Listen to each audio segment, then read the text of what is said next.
ব্যাপার নবাব? নবাবরা যখন ঘুমায় তখন চাকর বাকররা ডিস্টার্ব করতে নাই। আমার শ্বশুর কিন্তু তোর চাকরি খাওয়া দেবে না। এই নবাব,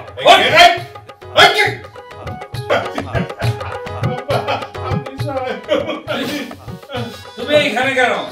না আজকে আবার মিথ্যা তো বাড়িতে নেই। আর ঘন্টা সাজানো গোছানো সেদিন শুয়ে পড়েছি আর কি শুয়ে পড়লাম আব্বা। খুব টায়ার্ড। এইটা শুয়ে পড়ার জায়গা না, তুমি তোমাদের ঘরে যাও যাও। আব্বা কি হইছে আব্বা কি হইছে? না কিছু হয়নি। এই বাড়িতে তোর জন্য তো একটা রুম আছে না? জি আব্বা।